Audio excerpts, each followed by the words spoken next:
Bien, pues vamos a la carta de Pablo a los Gálatas, en el capítulo 3.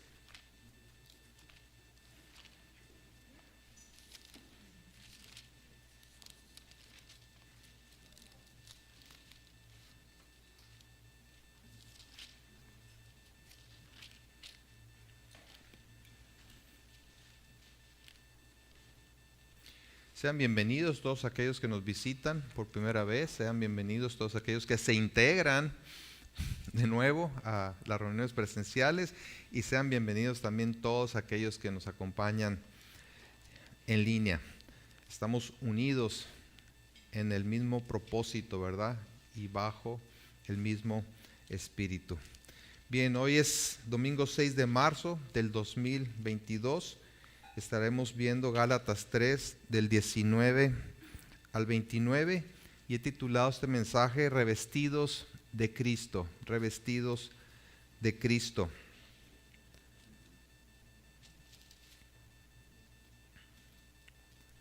Vamos a la palabra de Dios ahí en Gálatas 3 a partir del versículo 19.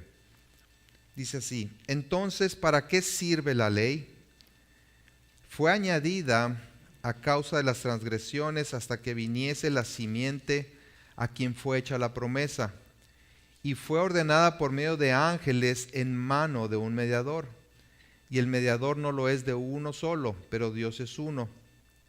Luego la ley es contraria a las promesas de Dios en ninguna manera, porque si la ley dada pudiera vivificar, la justicia fuera verdaderamente por la ley. Mas la Escritura lo encerró todo bajo pecado para que la promesa que es por la fe en Jesucristo fuese dada a los creyentes. Pero antes que viniese la fe estábamos confinados bajo la ley, encerrados para aquella fe que iba a ser revelada. De manera que la ley ha sido nuestro ayo para llevarnos a Cristo, a fin de que fuésemos justificados por la fe.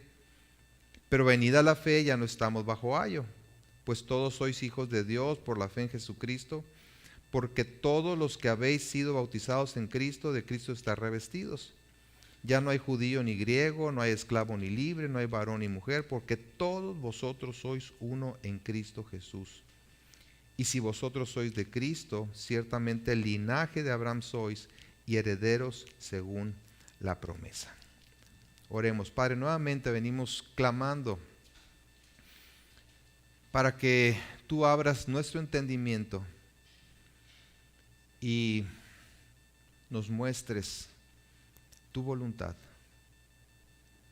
Que a través, Señor, de la exposición de tu palabra seamos transformados, seamos renovados, seamos santificados. Que tu Espíritu Santo obre poderosamente en nosotros y a través de mí, Padre. En Cristo Jesús te lo pido. Amén. Amén. Antes de la clara revelación y manifestación del camino de la salvación, la nación de Israel fue puesta bajo la tutela y el gobierno de la ley mosaica.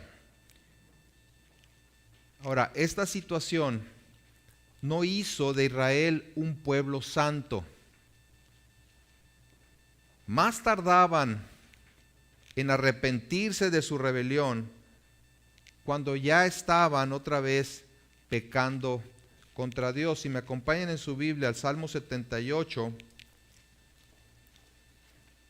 todo el Salmo describe muy bien este actuar del pueblo de Israel. No lo vamos a leer todo, solamente una fracción, pero suficiente para ver precisamente cuál era el actuar del pueblo de Dios que tenía la ley como su guía para la vida. Dice a partir del versículo 34, desde el 32, dice: con todo esto pecaron aún y no dieron crédito a sus maravillas. Por tanto, consumió sus días en vanidad y sus años en tribulación. Si los hacía morir, entonces buscaban a Dios. Entonces se volvían solícitos en busca suya y se acordaban de que Dios era su refugio. y el Dios Altísimo su Redentor. Pero le lisonjeaban con su boca y con su lengua le mentían, pues sus corazones no eran rectos con él, ni estuvieron firmes en su pacto. Pero él, misericordioso, perdonaba la maldad y no los destruía, y apartó muchas veces su ira, y no despertó todo su enojo, y se acordó de que eran carne, soplo que va y no vuelve.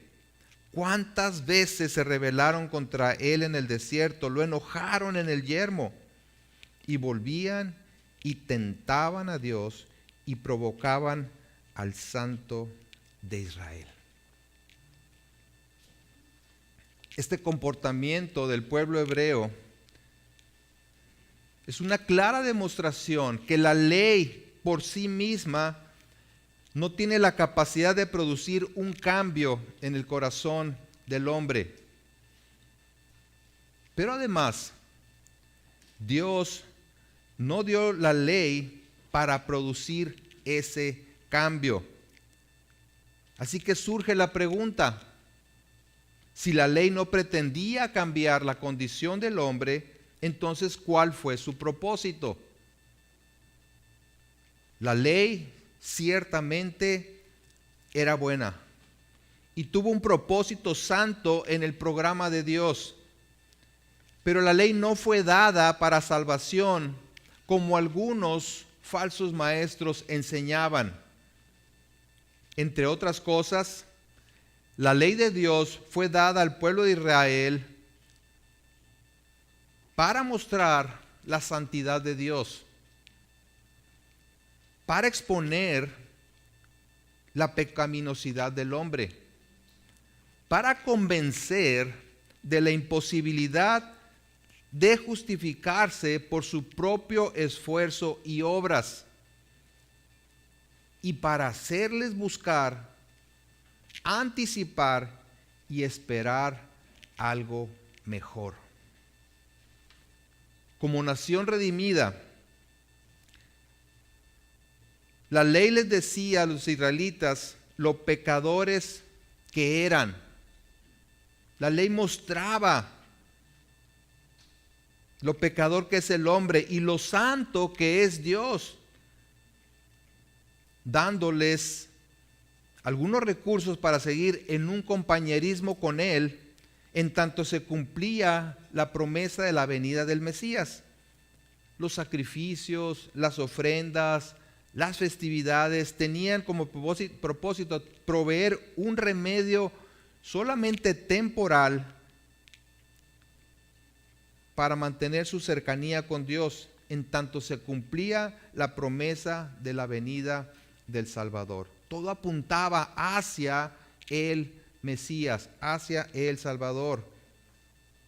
Sin embargo, una vez que Cristo vino, algunos judíos que profesaban ser cristianos insistían en que además de la fe, era necesario que los gentiles se convirtieran al judaísmo para ser verdaderamente salvos. Esta era la problemática que estaba enfrentando Pablo y por lo cual escribe esta carta a los Gálatas. La infiltración de estas falsas enseñanzas es lo que lo llevó a él, lo que lo motivó a escribir esta carta, sumamente preocupado porque los cristianos en Galacia, en toda esa región, estaban aceptando esa enseñanza de que si bien habían venido a la fe o a Cristo por la fe, ahora tenían que cumplir con las obras de la ley. Después de demostrar con la misma escritura la imposibilidad de que la promesa de Dios de salvación sea alterada o invalidada y que la justificación siempre ha sido por la fe, solamente por la fe, Pablo reconoce que algunos podrían entonces cuestionar el propósito de la ley y aún cuestionar si era contraria a las promesas de Dios. Así que procede a dar respuesta a estas inquietudes explicando el verdadero propósito de la ley y que más que ser opuesta a las promesas, ha servido para guiar a la gente a la necesidad de un Salvador. Básicamente, Pablo responde 3 preguntas que muy seguramente se hacían tanto los gálatas como los maestros judaizantes que lo querían desviar de la justificación solo por la fe. La primera es, ¿para qué sirve la ley? La segunda ¿es la ley entonces contraria a las promesas de Dios? Y número 3, entonces, ¿cuál ha sido la función de la ley? Yo quisiera que al considerar la respuesta a estas preguntas, meditemos en la enorme bendición que significa que Dios envió a su Hijo a proveer la salvación que jamás hubiéramos podido obtener por nuestros propios medios o esfuerzos. Entonces, ¿para qué sirve la ley? Versículo 19 dice, Pablo precisamente expresa esa posible pregunta: ¿para qué sirve la ley?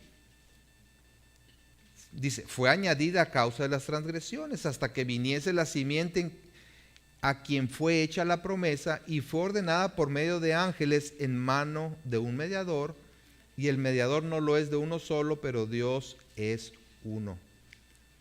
Al demostrar la superioridad de la fe sobre la ley, Pablo pudiera estar dando la impresión de que la ley en realidad no sirve para nada. Si así fuera, ¿qué sentido tendría que Dios la hubiese dado? ¿Fue en vano que Dios le dio la ley a su pueblo a través de Moisés? Así que responde a la posible pregunta, y que seguramente surgía de los mismos judaizantes o de los mismos gálatas que estaban entreteniendo esta enseñanza. ¿Para qué sirve la ley? ¿Cuál ha sido el verdadero propósito de Dios al dar la ley a su pueblo? Si no salva, entonces ¿para qué la proclamó? Es claro, como hemos visto a través de toda la Biblia, que la ley no fue dada para salvar al hombre. Nunca fue el propósito de la ley que el hombre se salvara por cumplir la ley. Todo lo contrario. Fue, como dice Pablo aquí, añadida a causa de las transgresiones. Es decir, para que los hombres sean más conscientes de sus pecados. Al ser percibidos como transgresiones de la ley, haciéndolos conscientes de su incapacidad de agradar a Dios con sus propias obras, y por lo tanto su gran necesidad de la misericordia y gracia divinas a través del Salvador prometido. Un comentarista, Daniel Carro, dice, la ley fue como una lupa. Como una lupa. ¿Qué hacemos con una lupa? Agrandamos la letra o lo que queremos ver para poderlo percibir mejor. El pecado ha estado con el hombre desde que Adán y Eva pecaron allá en el Edén. Pero con la ley, las transgresiones contra Dios son traídas a la luz o mostradas claramente a los ojos del hombre. Se hace más evidente su transgresión. Pablo dice en Romanos 7:7, ¿qué diremos? Pues, ¿la ley es pecado? O sea, si nos muestra el pecado, entonces ¿la ley es pecado? En ninguna manera. Pero yo no conocí el pecado sino por la ley, porque tampoco conociera la codicia si la ley no dijera, no codiciarás. Es decir, cuando la ley dice no codiciarás, me confronta inmediatamente con la codicia. ¿Sí? Versículo 8, mas el pecado, tomando ocasión por el mandamiento, produjo en mí toda codicia, porque sin la ley el pecado está muerto. Es decir, la ley aumenta la conciencia de pecado. Por ejemplo, si la Biblia dice que es pecado saber hacer lo bueno y no hacerlo, eso me hace consciente de que debo hacer lo que es bueno. No solamente no hacer lo que no debo hacer, sino hacer lo que debo hacer. Eso es lo que la Biblia dice. ¿Ok? Como por ejemplo, perdonar a quien me haya ofendido. Eso es hacer lo bueno. Si nos detenemos a considerar las demandas de la ley, nos damos cuenta de lo mucho que hemos pecado.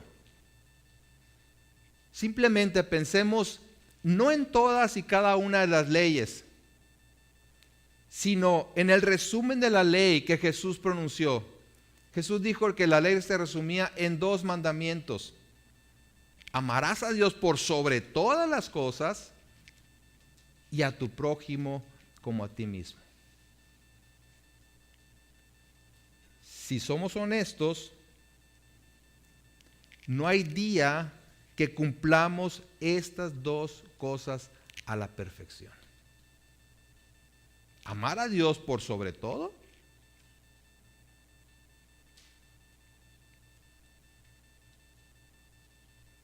ahora, al decir que fue añadida, no significa que fue agregada como un suplemento a la promesa. Vimos anteriormente, ¿no?, que a la ley, que la promesa no se le puede añadir ni puede ser invalidada. Así como un pacto entre hombres tampoco puede ser invalidado. Más bien fue añadida en tanto que llegaba el cumplimiento de la promesa, con el propósito de mostrar la santidad de Dios, por un lado, y la incapacidad del hombre para justificarse en base a su comportamiento. Es por la ley entonces que nos hacemos conscientes del pecado, pero no solo eso, sino de nuestra incapacidad, insisto, para ser justificados delante de Dios. En Romanos 3:20 dice, ya que por las obras de la ley ningún ser humano será justificado delante de él. Porque por medio de la ley es el conocimiento del pecado. La ley pues revela la profundidad de las transgresiones del hombre en contra de Dios y apunta a lo que únicamente la gracia puede producir. La ley estableció las pautas para el comportamiento y declaró los actos que serían delitos.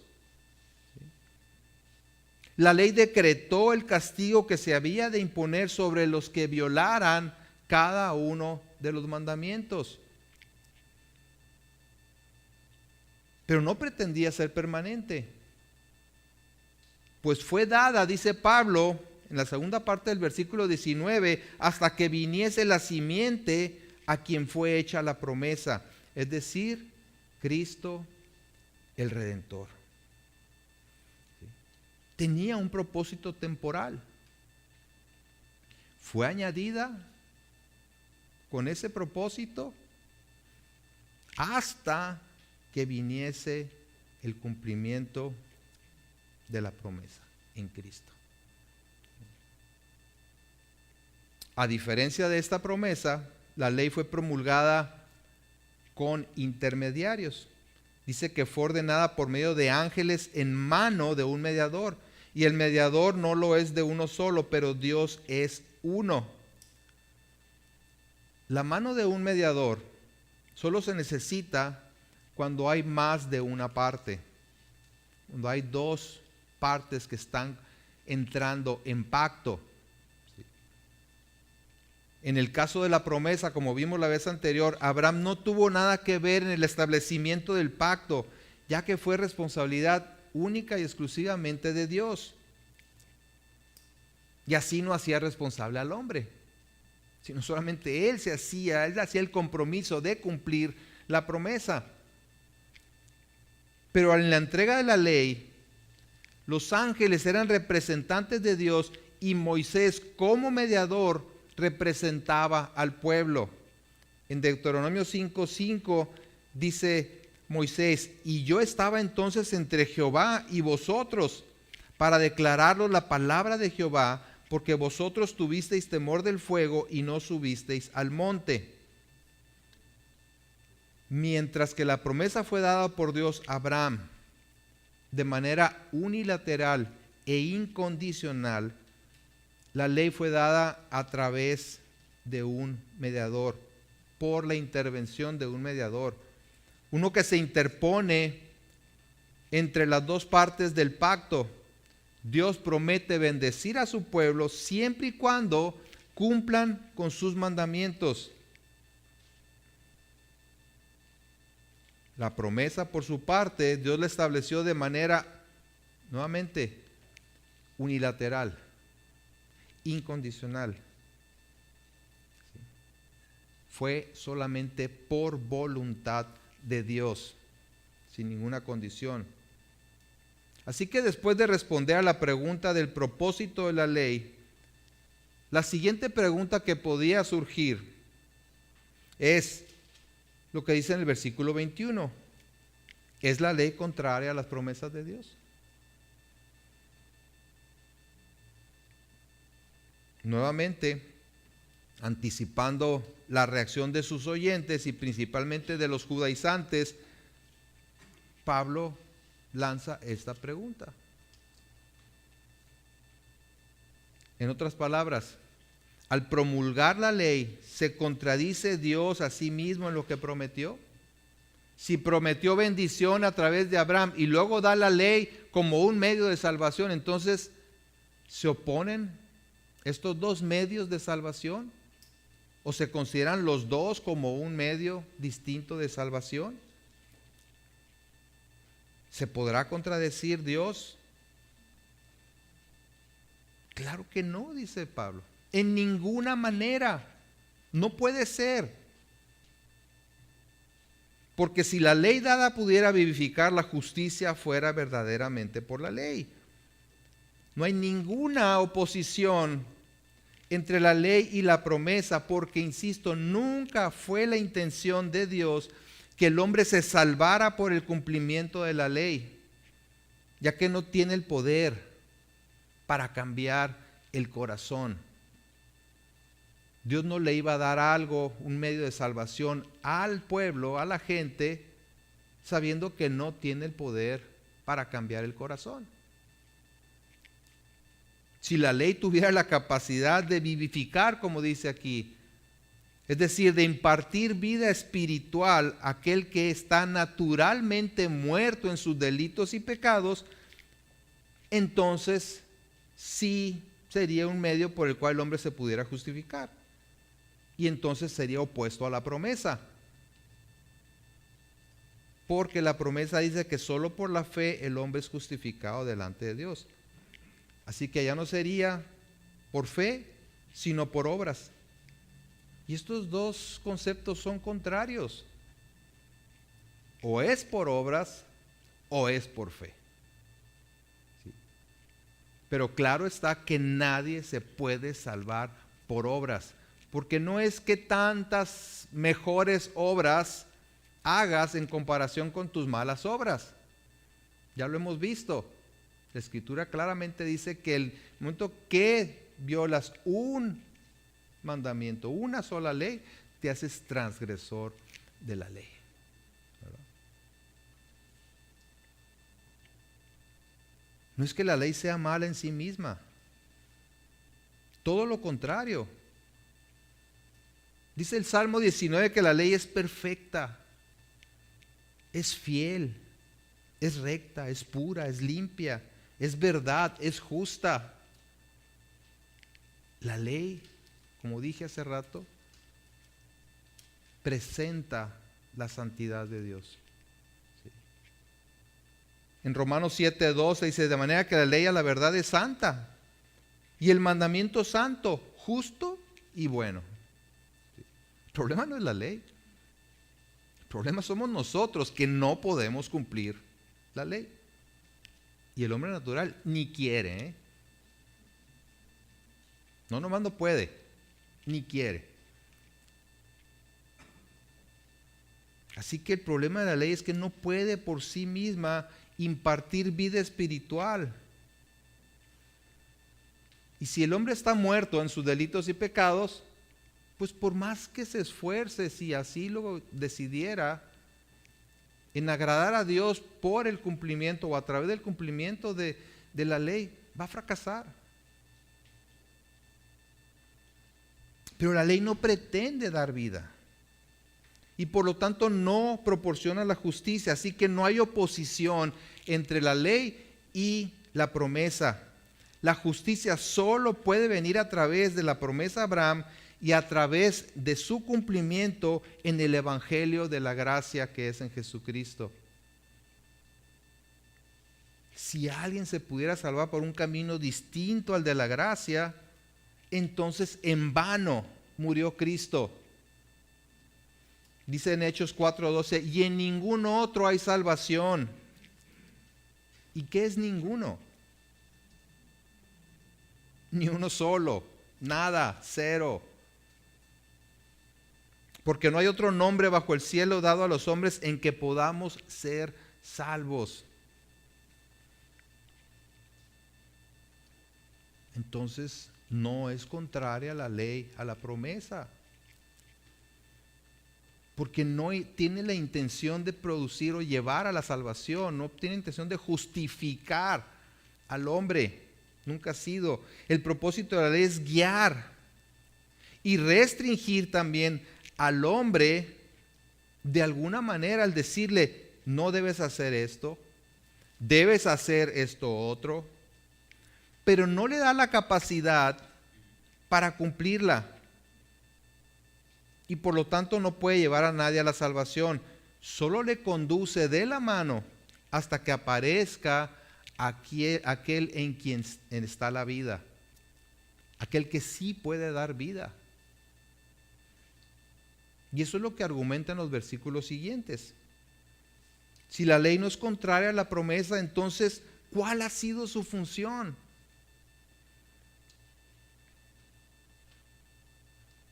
Dice el versículo 22 y 23, mas la Escritura lo encerró todo bajo pecado para que la promesa que es por la fe en Jesucristo fuese dada a los creyentes. Pero antes que viniese la fe, estábamos confinados bajo la ley, encerrados para aquella fe que iba a ser revelada. En vez de que su argumento ponga como opuestos a la ley y las promesas, revela lo que es la verdadera función de la ley. Dice que la Escritura lo encerró todo bajo pecado, donde encerrar significa aprisionar, poner bajo llave sin la posibilidad de escape. De manera que la idea es la de una persona encarcelada que busca en vano alguna poder escapar para su libertad. Es decir, Dios a través de su palabra declara que el mundo entero es prisionero del pecado, ya que no puede cumplir con la ley de Dios.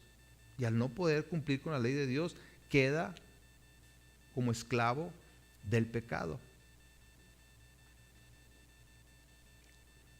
Deuteronomio 27:26 dice, maldito el que no confirmare.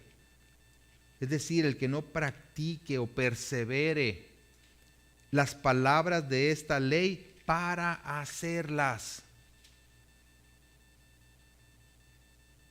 La misma palabra de Dios pone al hombre contra la pared al declarar la maldición sobre todo aquel que no cumpla con toda la ley. No tiene escapatoria. La ley encierra a todos bajo pecado.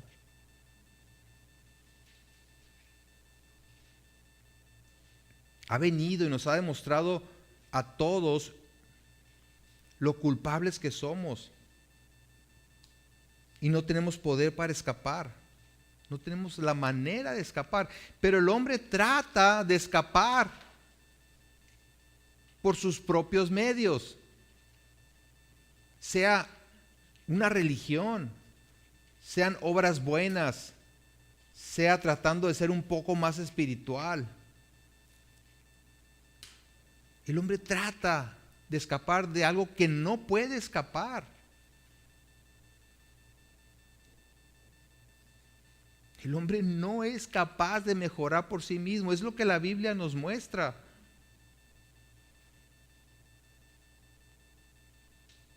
La Biblia no enseña que el hombre puede ser más bueno y salvarse por sus propios esfuerzos, ¿sí?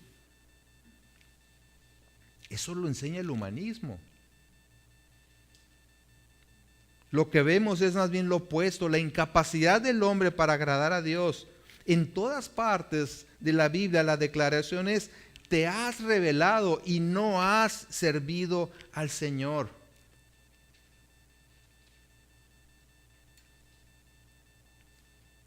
El énfasis es entonces en la incapacidad de escapar por uno mismo, tratando de ser más bueno, tratando de ser más religioso, tratando de ser más espiritual.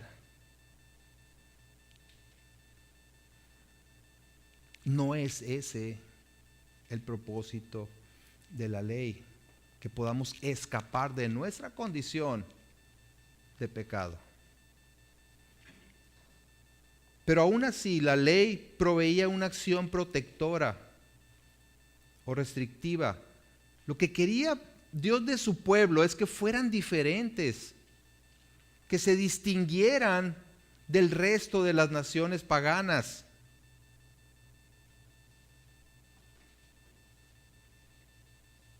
Entonces provee un marco, ¿verdad?, de actuación que protege al hombre de alguna manera, y tiene la protección de Dios.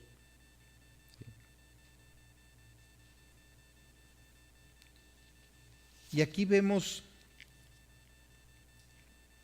una clara presentación del Evangelio de la gracia.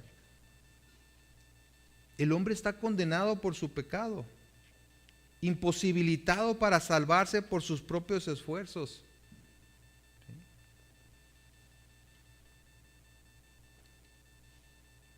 Pero Dios ha provisto la puerta para salir de esa prisión por medio de Cristo, para que por la fe en Él pueda salir a la gloriosa libertad. La ley condena para que abandonemos todo intento de agradar a Dios por nuestras obras y en lugar de ello recibamos la promesa por la fe en Cristo. O sea, la gracia carece de sentido para una persona que no se siente pecadora, o que piensa que puede limpiarse de sus transgresiones mediante buenas obras, por su buen comportamiento, o como dije, por sus actos religiosos. La condición del hombre es clara, está encerrado en pecado. Y la Escritura pone contra la pared tanto al religioso como al moralista y al impío. Todos, dice, han pecado. No hay justo, no hay uno solo. Y por lo tanto todos necesitan un Salvador. Y ese Salvador es precisamente lo que dice la segunda parte del versículo 22. Para que la promesa que es por la fe en Jesucristo fuese dada a los creyentes. La salvación siempre ha sido por la fe y está garantizada por la promesa del Salvador. Así que, como pueden ver, aún la ley, con todo y que nos muestra nuestra pecaminosidad, es un acto de gracia de Dios, porque nos lleva o pretende pues llevarnos a esa desesperación, a darnos cuenta de nuestra imposibilidad para obtener la justicia de cualquier otra manera que no sea por medio de la fe en la persona y en la obra de Jesucristo. La ley nos lleva a un punto en el que tengamos que exclamar como Pablo lo hizo: miserable de mí, ¿quién me librará de este cuerpo de muerte? Nos lleva a un punto de darnos cuenta lo miserables que somos. Y la respuesta que da Pablo en Romanos 7:25 es: gracias doy a Dios por Jesucristo, Señor nuestro. ¿Quién te puede librar de este cuerpo de muerte? Jesucristo, solamente. El propósito salvador de Dios es el punto culminante tanto de la ley como de la gracia. No son opuestos, ambos llevan a la salvación,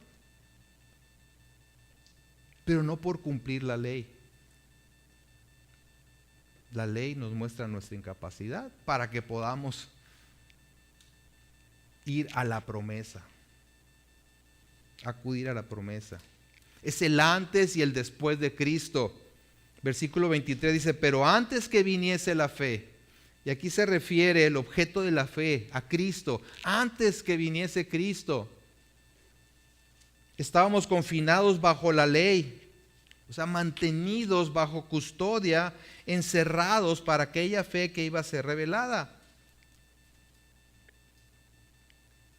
Antes de convertirse, una persona está confinada bajo la ley, es decir, mantenida bajo custodia, en prisión. Después de la conversión, está en Cristo y disfruta de la libertad que trae esa nueva relación. El punto de Pablo es que la ley tuvo un propósito particular y temporal hasta que llegara Cristo.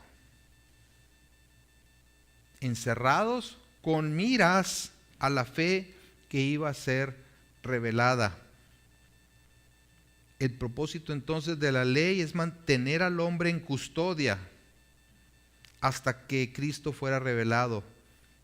Y esto lo refuerzan los siguientes versículos 24 y 25, de manera que la ley ha sido nuestro ayo para llevarnos a Cristo, a fin de que fuésemos justificados por la fe, pero venida la fe ya no estamos bajo ayo.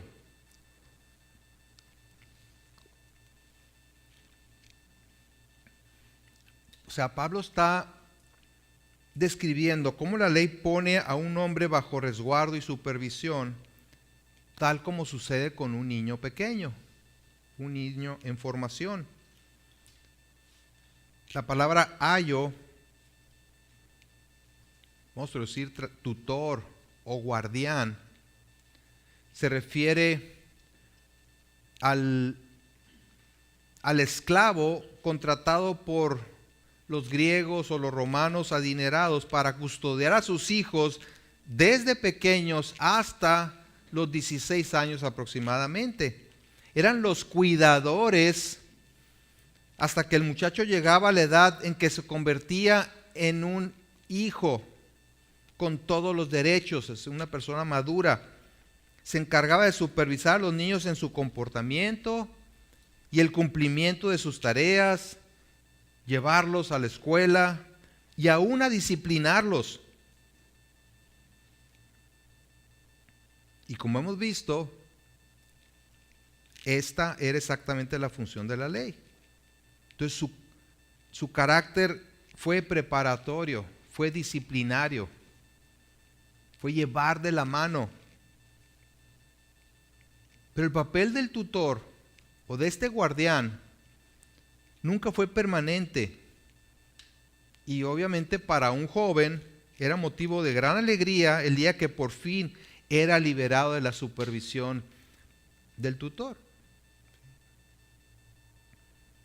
La analogía es que la ley servía como el tutor o guardián mientras llegara Cristo y le fuera aplicada la fe. Dice a fin de, es decir, nos mantuvo en custodia a fin de que al llegar Cristo fuéramos a Él para ser justificados.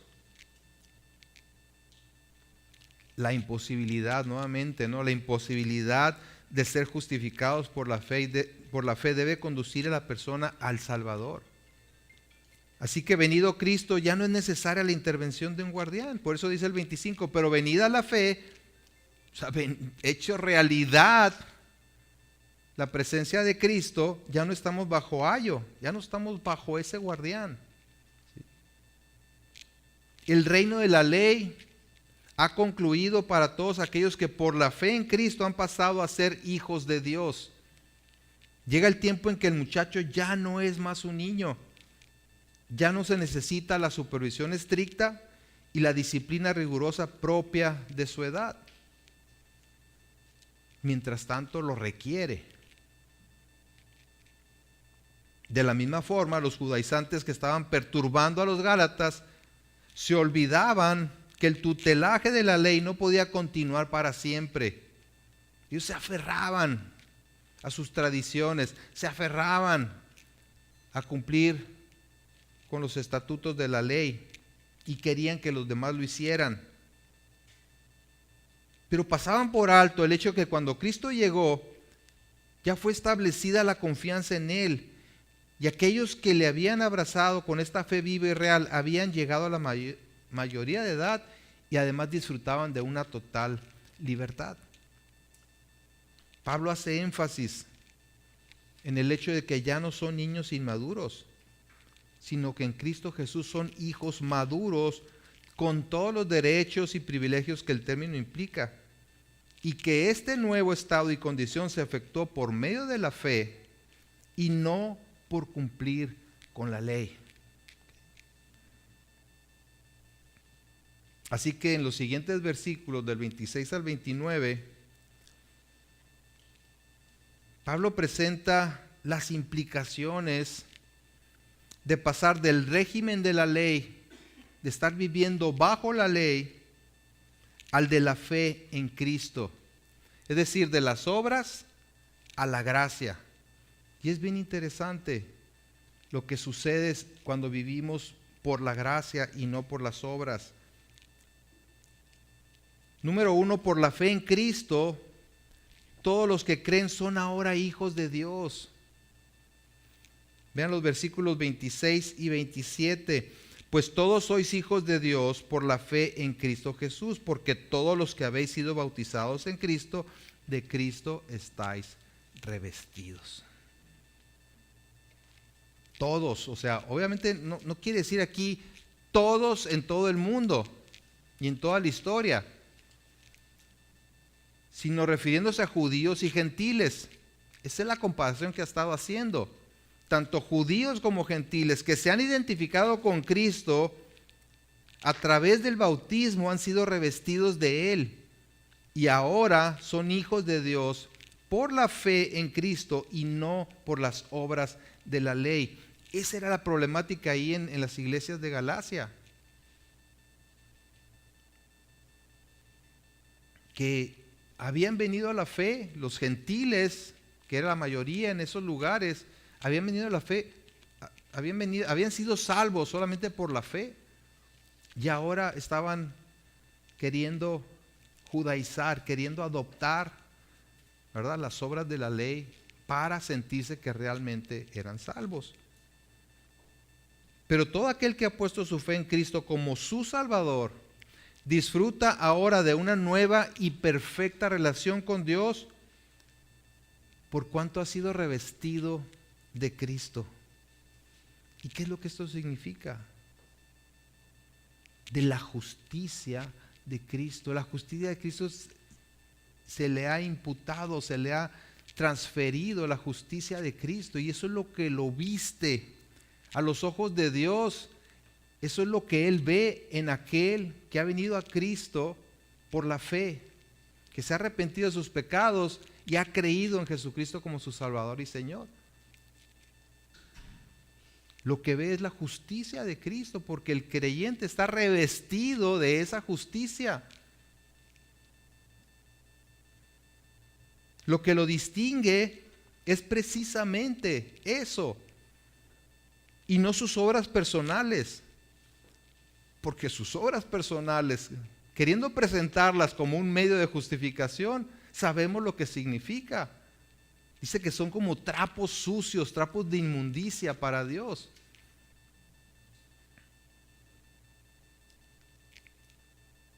En Juan, capítulo 1, el Evangelio según Juan, capítulo 1, vamos ahí.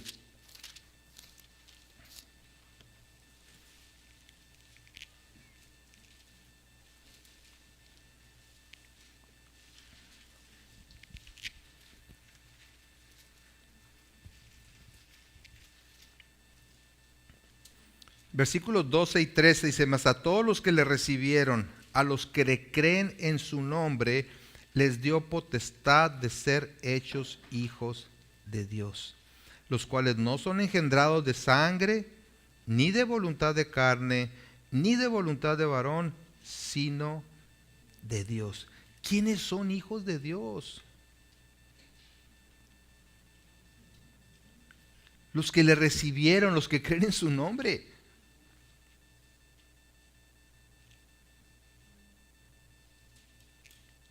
Los gálatas estaban siendo seducidos a pensar que para llegar a ser cristianos, primero debían convertirse al judaísmo, pero nada más alejado de la verdad.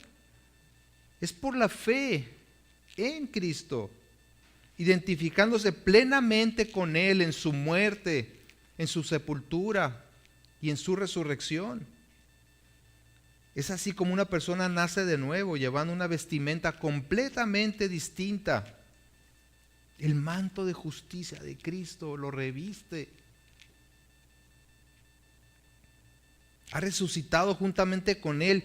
Y como dice Pablo, ya no vive Él, sino que Cristo vive en Él y a través de Él. Esa es la realidad del cristiano.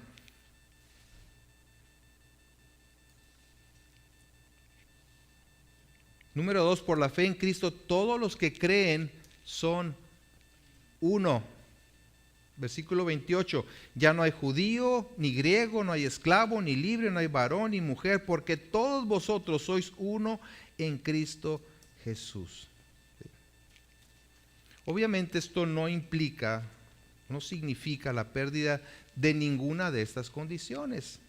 Que no agarren monte algunos, ¿verdad? Ya no hay varón ni mujer. Ah, ok, entonces se vale cualquier otra cosa, ¿no? Ya no hay judío ni griego. No dice eso. Lo que quiere decir es que todos somos uno en Cristo.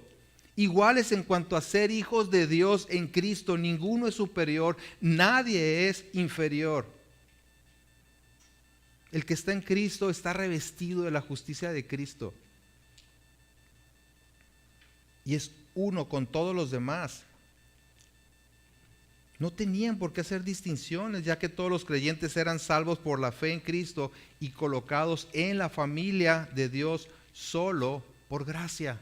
Qué privilegio, ¿no? Y está hablando de la iglesia como el cuerpo viviente de Cristo, donde todos son uno, independientemente de su origen, independientemente de su contexto socioeconómico. Todos son uno en Cristo. Y aun cuando desempeñen distintas funciones o ejerzan diferentes dones. Esa es la diversidad dentro del cuerpo. No era posible que los cristianos de origen judío profesaran su fe en Cristo y se rehusaran comer con los gentiles, con los cristianos de origen gentil, como sucedió en el caso de Pedro, y por lo cual Pablo lo reprendió ahí en Antioquía, ¿no? A él y a los demás.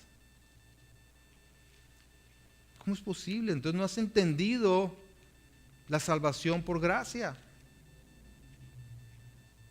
Pero también era una contradicción que cualquiera se sintiera superior a los demás hermanos, siendo que su salvación fue por pura gracia.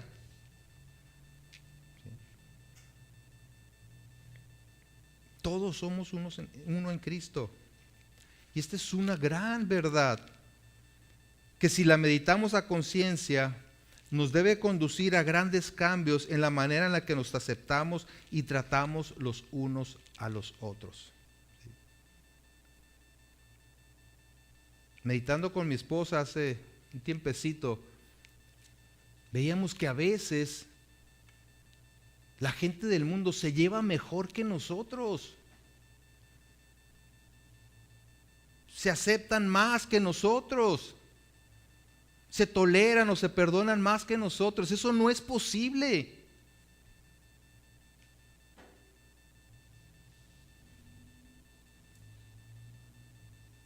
Si todos somos uno en Cristo, bajo las mismas bases de salvación, ¿qué impide que podamos amarnos y llevarnos bien?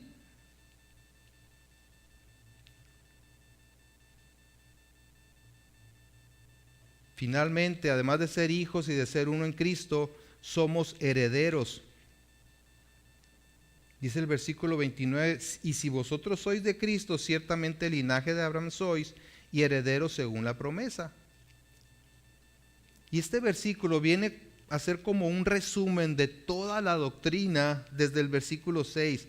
El apóstol vuelve a enfatizar claramente el hecho de que el pertenecer a la simiente de Abraham no es algo que esté determinado por la descendencia física, legal, nacional, sino por la fe.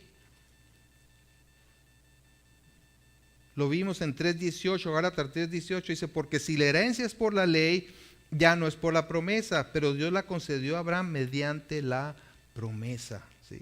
Somos hijos de Dios, herederos o coherederos con Cristo por la promesa. En Cristo no existe más la pared intermedia que separaba a los judíos y a los gentiles. Por consiguiente, los judaizantes no tienen ningún derecho de exigir algo más a los gentiles que demandan de los judíos, es decir, una fe real y viva en el Señor Jesucristo.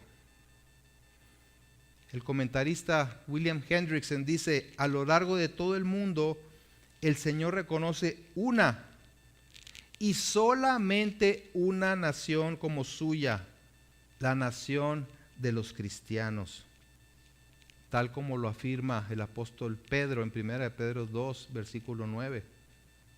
Mas vosotros sois, le dice, linaje escogido, real sacerdocio, nación santa, pueblo adquirido por Dios. Eso es lo que son, dice.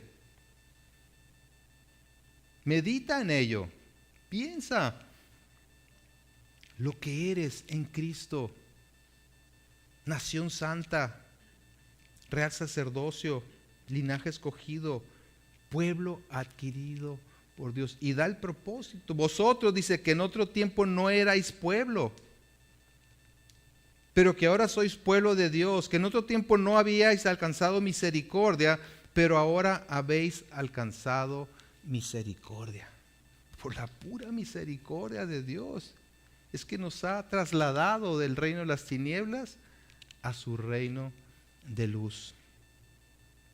Fue Dios quien nos adquirió en base a su misericordia. Fue Él quien pagó el precio de nuestro rescate. Y no con oro y cosas preciosas, como dice el apóstol, sino con la sangre preciosa de Jesús. Esto es lo que nos hace hijos de Dios y beneficiarios de su herencia. Vamos a participar de la cena del Señor y al hacerlo,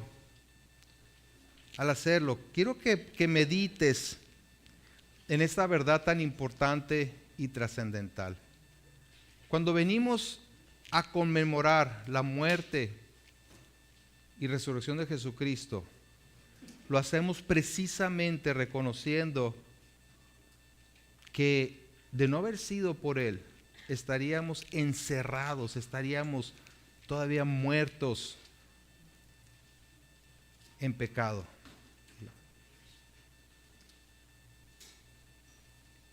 Hemos alcanzado misericordia. Hemos sido beneficiados por la riqueza de la gracia de Dios. Y eso es lo que conmemoramos. Eso es lo que celebramos juntos como su cuerpo. ¿Sí? Si tú eres hijo de Dios por la fe, realmente eres un creyente, un cristiano, y lo has demostrado a través del bautismo, ¿sí? Has dado testimonio público a través del bautismo, puedes participar de la cena del Señor.